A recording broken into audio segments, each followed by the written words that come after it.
Hi, guys, welcome back to the Solve the Overeating Puzzle podcast. I am Eugenia, the host of this podcast and the founder of Unlocks You, the Eating Psychology Clinic, where we give you a mind plan instead of a diet plan so you can be in control of your eating, your body weight, and of course, ultimately, your life. Have you ever noticed how during the day you can be quotation mark good with food, but at night it feels like your brain just rebels? You find yourself in the kitchen searching for snacks, even if you weren't really hungry. And you know you're not really hungry. But it's just something happens at night.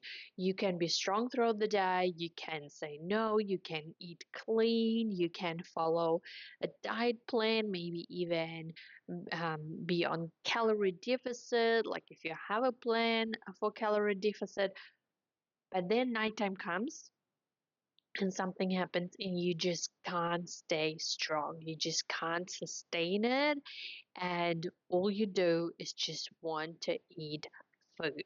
So today I want to explain why this happens and why it has nothing to do with willpower. There are real reasons, and of course, also what you can do to support yourself if this is something that you want to do. If you are on a weight loss plan, and particularly those nighttime overeating episodes or nighttime binges, they really screw it up for you, and you wake up next day and just feel absolutely terrible about yourself, you feel guilty, you have regret, then this episode is for you. So let's look into those reasons behind overeating and binge eating episodes.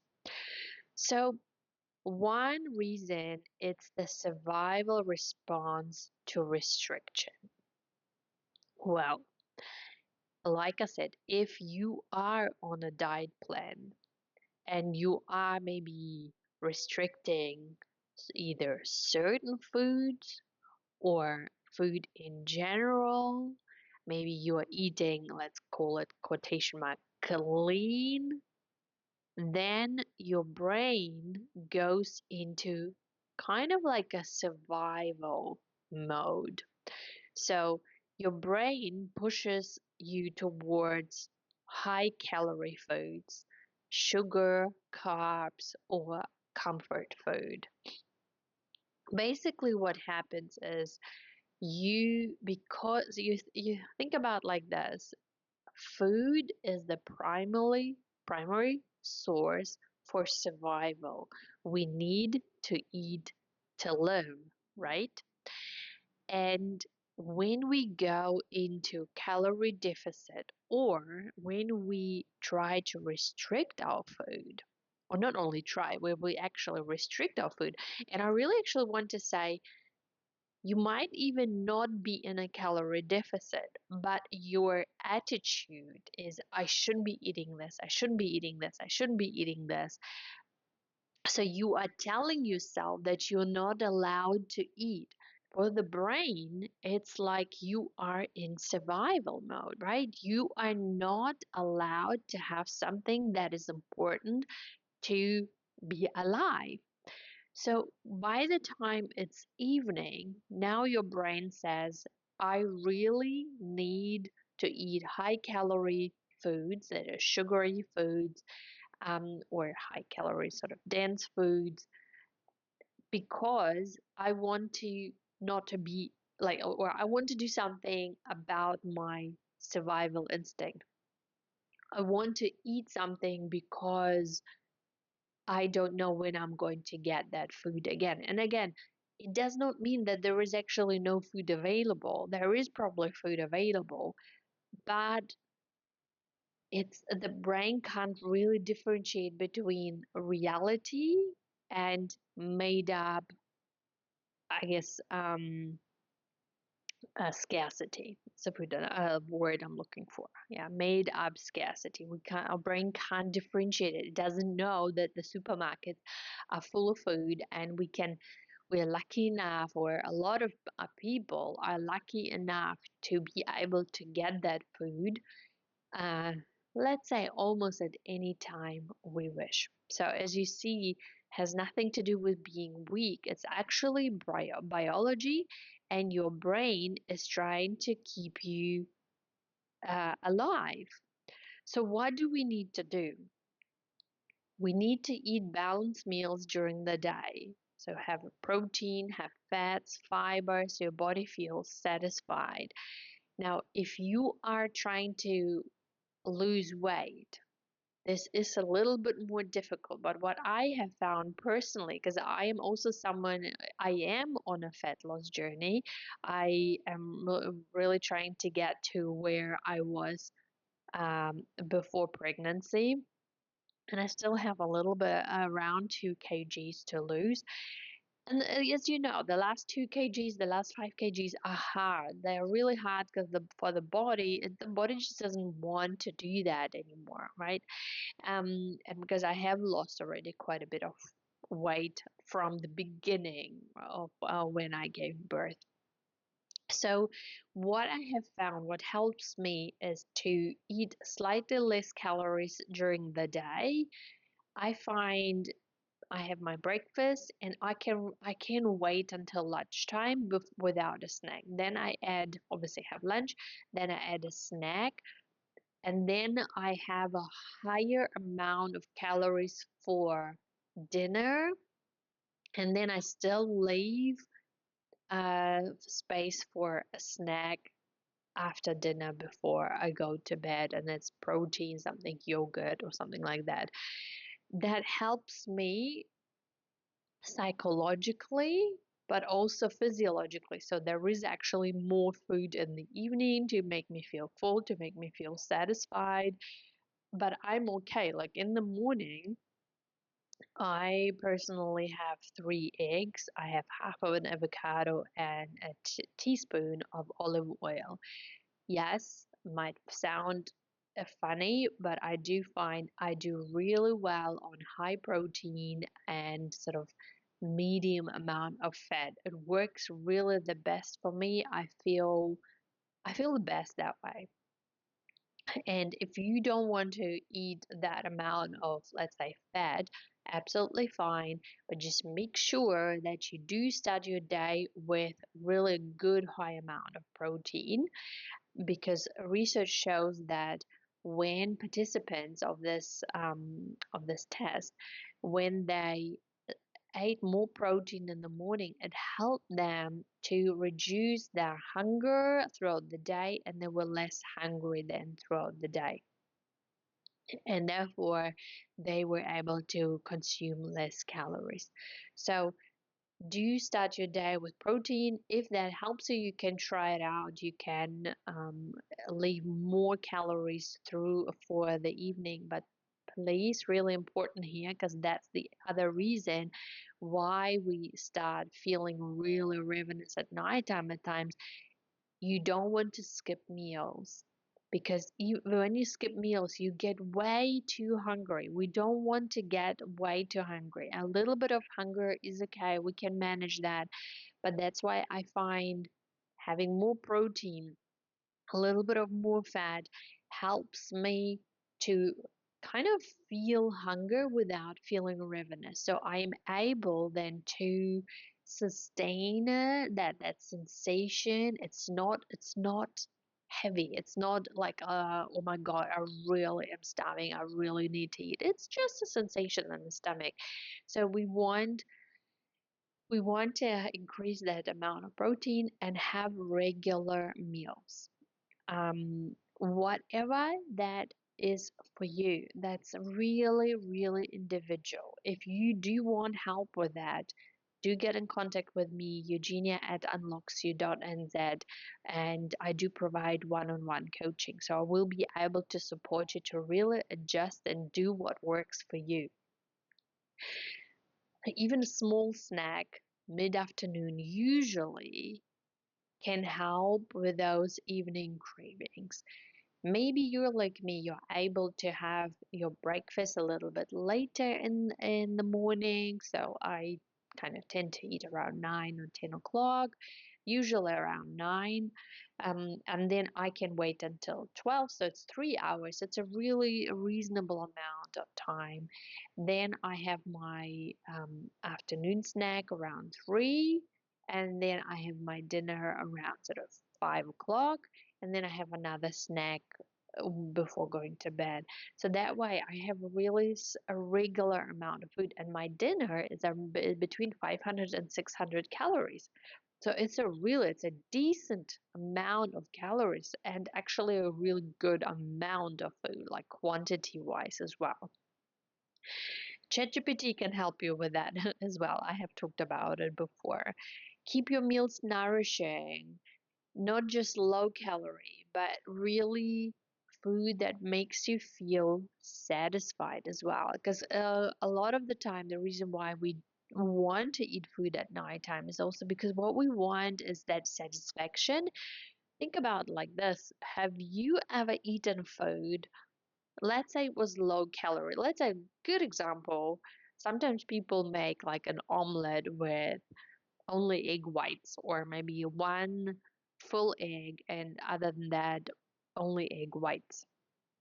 And they're full, but they don't feel satisfied because the fat was missing. And the fat is quite often a really an important component to feel satisfied for a long time, and including protein as well. So you want to feel full, but you also want to feel satisfied after your meals. So make sure eat balanced meals. Make sure that you don't skip meals. You have a regular food or food regularly, and keeping your meals nice and nourishing as well. So satisfying as well. The other reason why we get tired, or why we tend to overeat at nighttime is decision fatigue. What is decision fatigue? All day long, you're making decisions. It starts in the morning, what am I going to wear? Then, what do I need to eat? What do I want to eat? Then, what are the kids going to wear? What are they going to eat? You go to work, you make further decisions. There are a lot of decisions that you need to make throughout the day, whether it's work, children, your chores, really anything. And by nighttime, your brain is tired. It's that willpower battery. It's drained. So think about during the night, you're recharging like you recharge your phone. And then by the time it's nighttime, like your phone, your battery is probably low. So it's the same with your brain. Your brain is tired to make the decisions, especially if you are again restricting whether it's calories or food, and you're telling yourself, no, no, no, no, no, not yet. We eat later. What are we going to eat? No to this food, no to that food.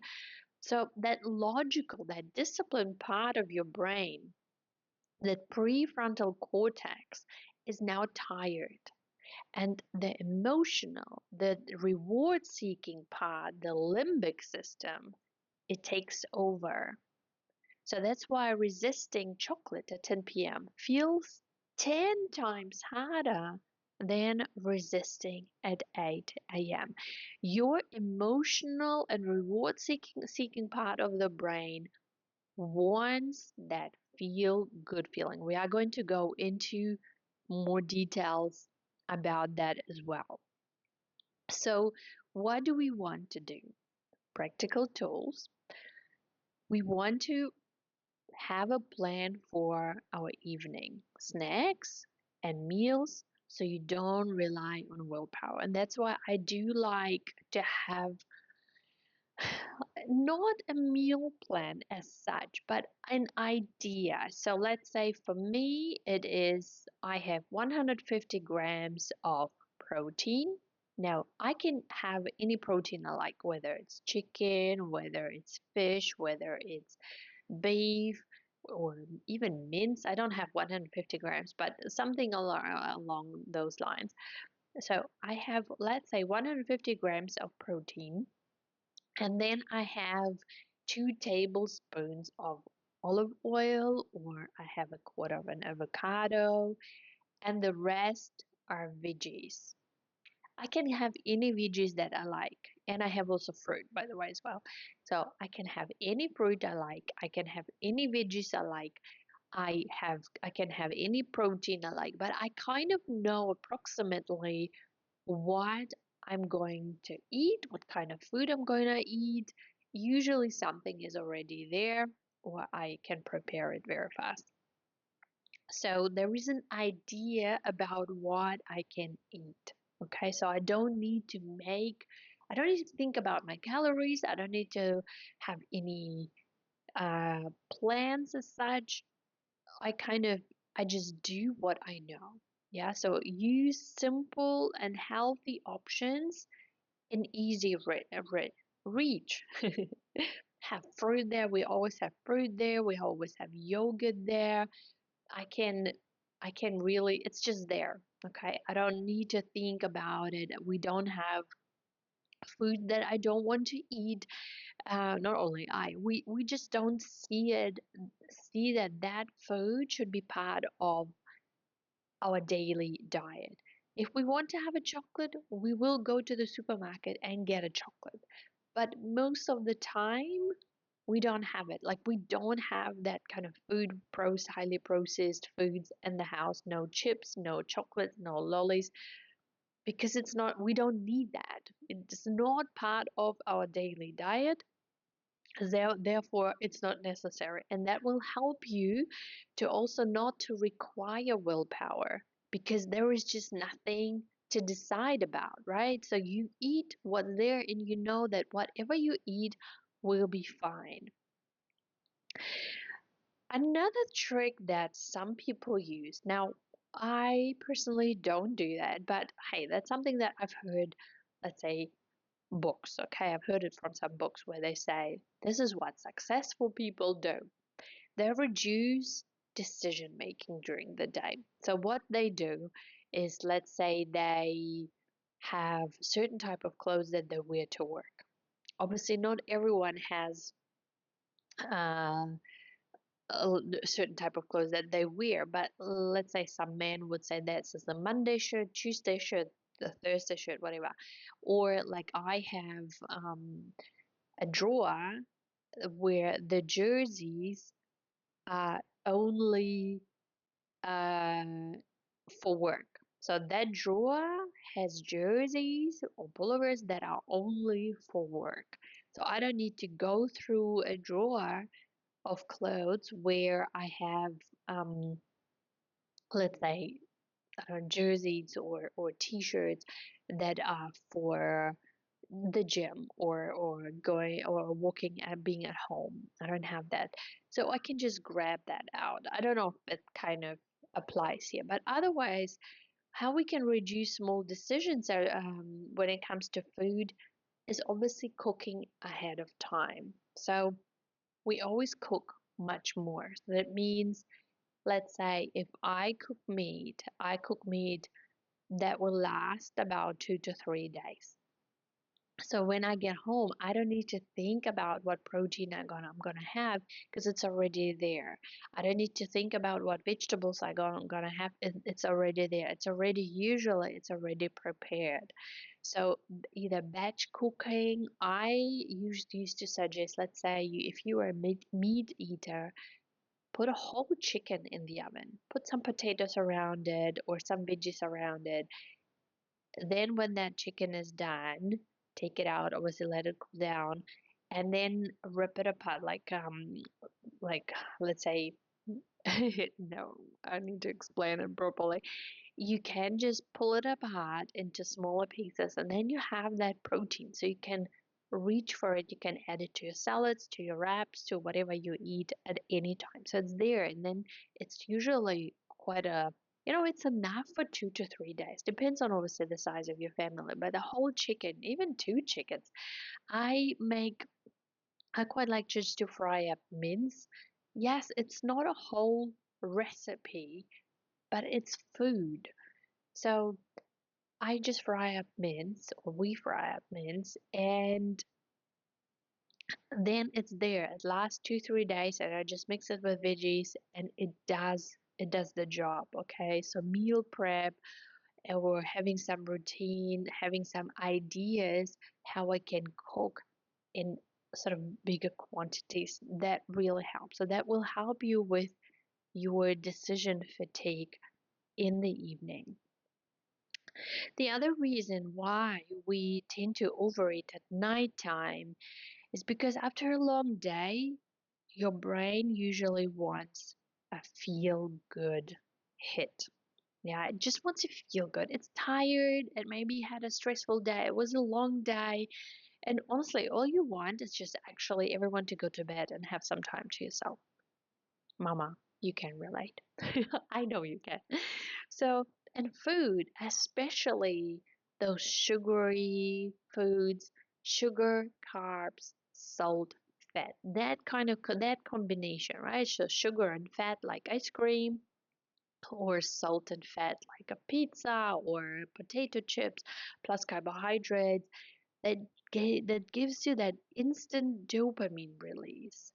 So if your day was full of stress and responsibilities and maybe even not much joy, the brain says, okay, now I want my reward. I had a long and hard day, and now I just want to feel good. And so the food becomes that quickest and easiest options, especially if this is something that we've learned over the years. We learned to associate food with that reward for ourselves, for pleasure as well. So what can we do? I would suggest that we build small rewards that aren't food for your evening. So you can think about things like when everyone has gone to bed, or you ask your partner to look after the kids, if there are no kids, after work, maybe you go for a walk, or you are planning a warm bath, have candles, relaxing music, and just having time to yourself. Maybe you can look for 10 minutes of reading and just relax as well. Or you can go for a short walk outside. I really enjoy going for a whole hour walk after work, come home. Before I even get inside, I change my shoes and I just go for an hour walk, listening to podcasts and just having that time to myself. So, making an evening ritual that feels satisfying, something that you look forward to, can be a warm cup of tea, some journaling, gentle movement. Guys, there are so many beautiful YouTube videos with gentle yoga classes. You can just Google, or not Google, but you can just look up on YouTube gentle yin yoga. It's YIN yoga, yin yoga, relaxing yoga, yoga nidra. Just don't fall asleep. Make it make it beautiful. Set your lighting, make it a little bit darker. If there is no music in the video, then maybe turn some relaxing, gentle music on. If you have something that you can look forward to, your brain will be releasing dopamine and serotonin, it's that feel good hormone, even before that happens. You know how you look forward to the holiday? And they say that's the best part.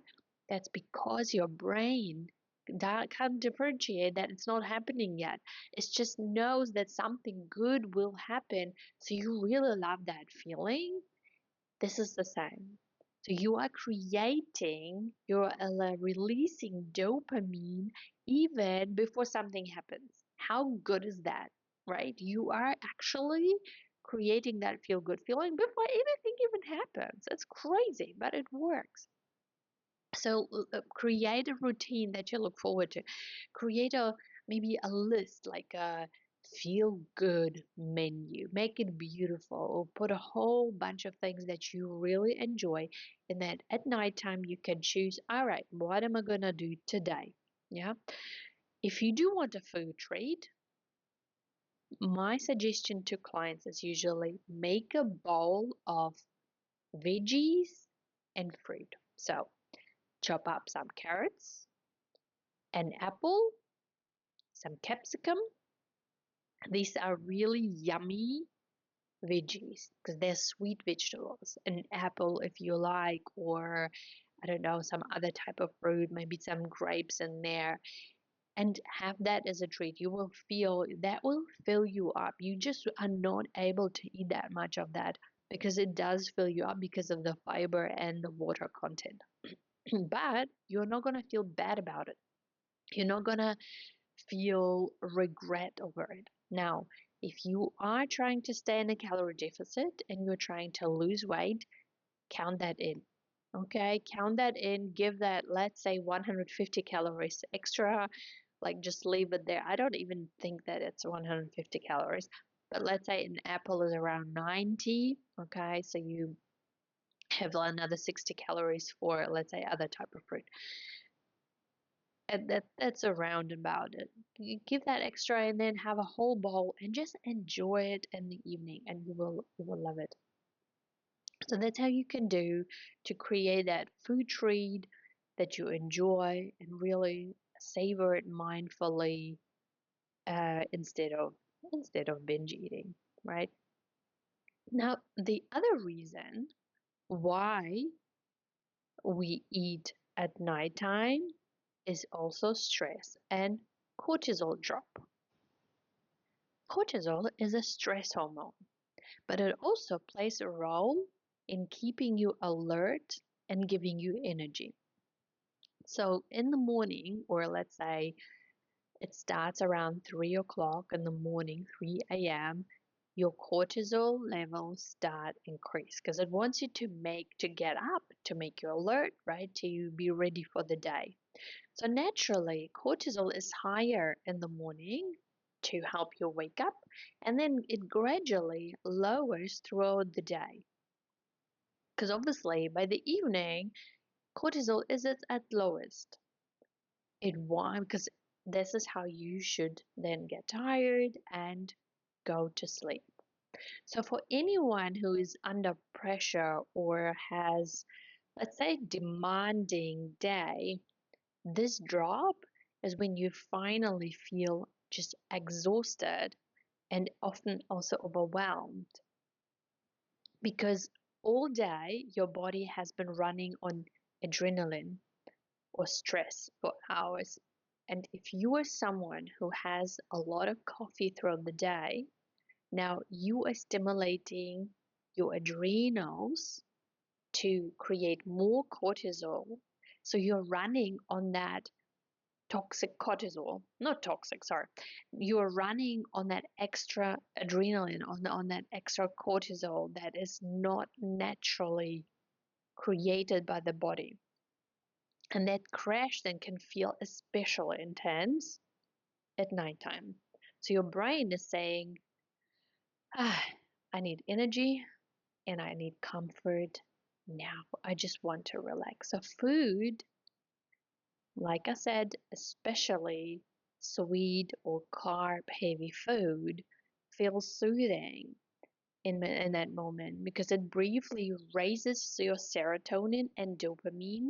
Serotonin, dopamine, that feel good hormone, helping to balance the stress, and it helps you to calm down, whether it's in the evening or in general when we feel stressed. We do tend to want to eat those foods because it does help us to come down. So it's not random, it's your body that is trying to regulate after a stressful day. So, what do we want to do about that? We want to include calming evening rituals. We know, I know you know, deep breathing is always there for you. Exhalation, it's the relaxation, is in the exhalation. I really love that saying. Exhalation is in the exhalation. Relaxation is in the exhalation. So we want to inhale for 4, exhale for 6 or 7 counts. Yeah. So make the exhalation extra long. That will help you to really calm and soothe and relax. You can do meditation, you can do gentle stretching, yin yoga, yoga nidra, talked about earlier. Have a warm shower. Really imagine when you have that warm shower as you're standing there, like all your worries, all your stress is just going down the drain. Really imagine how it flows down from the top, down along your body, and down into the drain. That will help you to really kind of, let me say the word cleanse, I guess, as well. Try low stress foods that satisfy your body but don't spike your sugar. So it can be some fruit with a little bit of nut butter, can be yogurt with some berries. Otherwise, use grounding techniques when cravings hit. So notice your body, take a deep breath in, long exhalation out, and ask yourself, am I physically hungry? Or am I tired and stressed? What does my body really need? What does my body really want? You want to you want to fulfill those needs. You want to really satisfy your needs, but you want to do them in a way that make you feel good next day, next morning. So you want to feel good now and feel good later. Another reason for overeating or even binge eating at nighttime, it's conditioning. It's conditioned habit loop. So if this is something that you've been doing for a long time, it can be, I'm gonna say quotation mark, just a habit. It's something that you have conditioned yourself. So it's a trigger for you. Nighttime or evening time is a trigger. This is what I do when that time comes. Then comes behavior, then comes reward. So evening is a trigger, snack, behavior, comfort is the reward. So it becomes an automatic behavior over time. You might not even feel hungry, but your brain expects food because that's what you've always done. Think about it. Have you been doing this for a long time? Have you been doing this for, I don't know, months, even years? Then most likely it is part of your pattern, part of your routine, and it's your habit. So, what do we want to do? We want to break that loop gradually. So, if you usually binge or overeat, start by portioning your snacks instead of eating straight from the package. Or, like I suggested, create a bowl of, it's a combination. You want to have a combination of veggies and fruit. Why? Because with fruit, you don't want to have too much fruit because it spikes the blood sugar, but you want to have something sweet because it does make you feel good and it tastes good, right? And you also want to have some veggies with fiber, so it will also satisfy you. I personally find really carrots, honestly, carrots and capsicum just absolutely great. But hey, go for gold. Do what, like, take any veggies that you like and do that instead. Obviously, I wouldn't say it's the best option for ever, but it's something to get started. And ideally, with time, you want to avoid that behavior in general if that is disturbing. If it doesn't bother you, don't worry about it. Change the environment. So if you tend to eat when you watch TV, well, don't watch TV. Do something else. Maybe maybe read a book, or start with watching TV and having, let's say, that bowl of veggies and fruit, like I suggested, and with time replace it with maybe like a cup of tea or something like that. Or, like I said, do something different, create a new pattern, create a new routine for yourself. Maybe you want to draw, maybe you want to read books, maybe you want to practice something, knitting, I don't know, something that you haven't done. Maybe you want to do journaling. Do something different. So when your brain rebels at night, remember it's not a lack of discipline. It's your body and brain just reacting to restrictions that you've been following throughout the day. Maybe it's just tired to make decisions. Maybe it's just tired of the stress that you've experienced throughout the day. Or maybe it's just a habit, that's something that you've been doing for many years. But the good news is, if you haven't been taking notes, you're welcome to just re-listen to this podcast. You can make a change. You can respond differently. We summarize it: eat enough during the day, eat regular meals, plan small rewards, calm your body with other things that are calming and relaxing to bring cortisol down, and gradually break old habit loops. Decide 1 to 2 tools that you're going to do tonight. Really make that decision today. What are you going to do? Are you going to create that bowl? Are you going to do the yoga nidra? What you're going to do? And really stick to it. Stick to it for a week. Stick for it for 2 weeks until it becomes your new habit. It will take a while to create that habit, to get used to it, so that it's automatic. Once it's more natural to you, try other tools. Keep applying new tools. Even small changes you will notice will make a difference. I hope this helps, guys. Thank you so much for listening. If you want to have support with coaching to help you to with your overeating, binge eating, make the change, feel normal and good with food again, lose weight without any restrictive, crazy diets, I'm here for you. Send me a message, eugenia@unlocksyou.nz, and we will jump on a free call where we discuss where you are right now, where you want to be, how I might be able to support you. We'll set a plan, what we're going to do, and then decide if this is something that we want to do together. Thank you so much for listening. Share this podcast, subscribe, follow this podcast. This will really help me. Share it with friends, people who you think might benefit from it. You never know who might need to hear it today. So, no matter where you are in the world, have a beautiful day. Have a good night. Bye bye.